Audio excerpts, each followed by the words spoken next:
मेरे प्रधानमंत्री अध्यक्ष महोदय, मेरे प्रधानमंत्री एक बात कहते हैं कि ये अविश्वास प्रस्ताव नहीं। प्रधानमंत्री जी कहते हैं कि ये अविश्वास प्रस्ताव नहीं है, ये अपोजिशन में विश्वास प्रस्ताव है कि कौन अपोजिशन में कौन किसके साथ है। जब माननीय प्रधानमंत्री जी ने ये कहा तो मैंने सोचना शुरू किया सर कि प्रधानमंत्री जी ये बात क्यों कह रहे हैं, हमारे खिलाफ अविश्वास प्रस्ताव है, लेकिन वो कह रहे हैं कि ये अपोजिशन वाले अपने विश्वास प्रस्ताव की बात कर रहे हैं और उसमें वो देखना चाहते हैं कि कौन दल सचमुच उनके साथ है। तो मैं तह पर गया सर कि अविश्वास प्रस्ताव पर कौन कौन पार्टी हमारे खिलाफ है।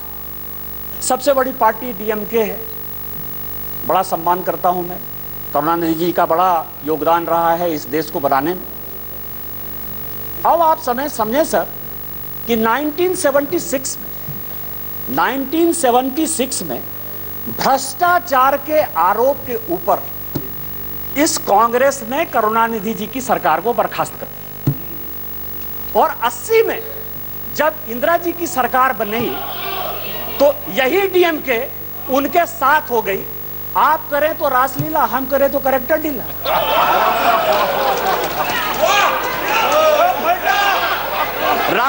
राजीव गांधी का मर्डर हुआ सर, राजीव गांधी का मर्डर हुआ, 2 कमीशन बना, वर्मा कमीशन बना और जैन कमीशन बना, और जैन कमीशन ने कहा कि लिट्टे को सहयोग करुणानिधि जी की पार्टी डीएमके देती थी। क्या जैन कमीशन गलत था? क्योंकि उस कमीशन को आपने उसके बाद भी आपके साथ है। मैं तो बहुत सम्मान करता हूं। आप ये बताएं कि आप भ्रष्टाचार की बात करते हो, आप ईडी सीबीआई इनकम टैक्स की बात करते हो, इसी सदन के बड़े इंपॉर्टेंट सदस्य हैं, मैं सम्मान करता हूं, मेरे दोस्त हैं, राजा साहब, कनी जी बैठी हुई हैं, दयानिधि मारन जिनका विभाग बदल गया। हमने आपके ऊपर 2G का केस लगाया, हमने बंद किया। उस गरीब महिला को सर, बेचारी महिला को इन लोगों ने जेल में डाला। आप हमारे खिलाफ हो। हमने क्या किया? हमने क्या किया? हमने आपका विभाग नहीं बदला, हमने आपका विभाग नहीं बदला। आप अपोजिशन का लेके आए हो, आप अपने पोजीशन पार्टी की बात कर रहे हो।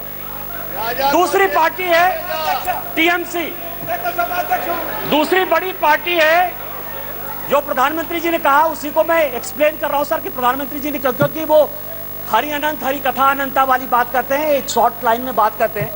दूसरी पार्टी है सर टीएमसी।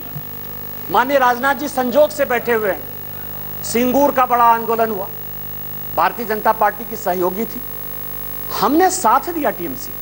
माननीय राजनाथ सिंह जी पार्टी के अध्यक्ष होते हुए ममता बनर्जी के रैली में शामिल हुए, हमने आंदोलन को साथ दिया। यदि आज आप बंगाल में सरकार बनाए, उसमें हमारा भी कोई योगदान है, लेकिन आपको करप्ट किसने बनाया? नारदा का केस हमने आपके ऊपर नहीं किया, शारदा का केस हमने आपके ऊपर नहीं किया, इस कांग्रेस ने किया। आपका विरोध उस कांग्रेस से होना चाहिए कि हमसे होना चाहिए? तीसरी पार्टी है लालू प्रसाद जी की आरजेडी, ललन सिंह जी यहां बैठे हुए, हमने उनको जेल नहीं भेजा सर। मैं केवल यह कह रहा हूं किस तरह की ये अपोजिशन की यूनिटी है। एक जो गाना है ना सर, एक ऐसा सुर मंदिर है जिसमें संगीत नहीं, गीत लिख दी दीवारों पर, गाने की सुर नहीं, गाने की रीत नहीं। मतलब आप ये समझे सर कि ये आंख का अंधा नाम नयन सुख, सब एक दूसरे से लड़ रहे हैं, लेकिन नाम क्या रखा है? इंडिया। लालू प्रसाद जी हैं सर, लालू प्रसाद जी को ललन जी ज्यादा बताएंगे बोलते हुए। यदि इस हाउस में सही बोलेंगे तो, यदि सच बोलें तो आज जो लालू प्रसाद जी के बेटे को जो है उन्होंने, जिसने उप मुख्यमंत्री बनाया है, वही उसके जो है विरोध में खड़े थे सर। और यहाँ की कांग्रेस सरकार थी 95 में जिसने कि लालू जी को अंदर कर दिया। हमसे किस बात का विरोध? विरोध तो आपको कांग्रेस से होना चाहिए ना। ये ललन जी पिटिशनर थे, यही तो मैं कह रहा हूं सर।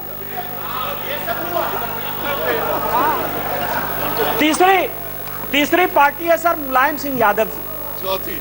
चौथी पार्टी है मुलायम सिंह यादव जी की पार्टी सर। अच्छा, मुलायम सिंह जी जो यहाँ थे तो हम लोगों के लिए बड़े सम्मानित थे, और जब भी है देश प्रेम की जो भावना थी उसके ऊपर कोई चैलेंज नहीं कर सकता है सर। लेकिन मुलायम सिंह जी यादव की इमेज को किसने चौपट किया? ये मेरे पास यदि बोलेंगे सर, सारे पेपर में लेके आया हूं कि विश्वनाथ चतुर्वेदी जो है कांग्रेस के कार्यकर्ता है, पीआईएल करते, और सीबीआई का केस जो है 2007 में डिसप्रोपोर्शनेट एसेट का मुलायम सिंह यादव जी के ऊपर हो जाता है। 2008 में इसी सदन में मुलायम सिंह यादव जी ने आपको सीबीआई के डर से न्यूक्लियर में सपोर्ट किया कि उन्होंने अपनी आइडियोलॉजी के तहत किया, ये आप बता दीजिए जनता को। और उसके बाद आपने इनकम टैक्स का केस कर दिया। और हमने क्या किया मुलायम सिंह यादव जी के साथ? हमको पता था कि वो ईमानदार आदमी, हमको पता है कि देश के प्रति उनकी भावना जो है, और ये पिछड़े दलित शोषित वर्ग से आते हैं, इसीलिए कांग्रेस ने उसको ये किया। हम लोगों ने सीबीआई के सारे केस को खत्म किया और आज मुलायम सिंह यादव जी के ऊपर केस नहीं। फिर भी मुलायम सिंह यादव जी हमारे विरुद्ध में, और उसके बाद पद्म भूषण भी दिया हमने। उस दिन सुप्रिया जी बहुत बोल रही थी, एनसीपी है नेचुरली करप्ट पार्टी। कहा है सर, माननीय प्रधानमंत्री जी ने कहा है, बीजेपी कहती है, हम लोग कहते रहते हैं। मैं गया उनके तह पर गया कि 80 में मैं केवल अपोजिशन यूनिटी की बात कर रहा हूं सर। 80 में शरद पवार साहब की चुनी हुई सरकार को किसने बर्खास्त किया? हमने नहीं किया, इस कांग्रेस पार्टी ने किया। किस आधार पर शरद पवार साहब ने एक अलग एनसीपी बनाई थी? हमने नहीं कहा शरद पवार साहब को बनाने के लिए। किस आधार पर जब हम पहली बार यहां जीत कर आए तो रोज जो है इसी तरह की महंगाई की बात होती थी, एक एक्सचेंज की बात, कमोडिटी एक्सचेंज की बात होती थी, रोज पवार साहब के ऊपर आरोप लगते थे, हमने नहीं लगाए। और फाइनली पवार साहब जैसे सीनियर आदमी को कंज्यूमर अफेयर्स मिनिस्ट्री छोड़ना पड़ा। और उसके बाद मैं कागज देख रहा था सर, 2012 और 13 में जिसके लिए कहा कि 70,000 करोड़, जिसके लिए कि काफी पहले तो अब धीरे से बोलती थी, हंस के बोलती थी तो अच्छा बोलती थी, अभी थोड़ा जोर जोर से बोलती है। अब आप समझिए कि व्हाइट पेपर इसी कांग्रेस के चीफ मिनिस्टर पृथ्वीराज चौहान ने किया। छगन भुजबल जी के ऊपर महाराष्ट्र सदन का केस इसी पृथ्वीराज चौहान ने किया, उन्हीं के एसीबी ने किया। 70,000 करोड़ के इरिगेशन स्कैम का भी केस इसी कांग्रेस ने किया। हमने क्या किया आपके साथ? हमसे क्यों, किस बात की लड़ाई है? हमने आपके साथ क्या किया? आपको तो इस कांग्रेस को देखना चाहिए था।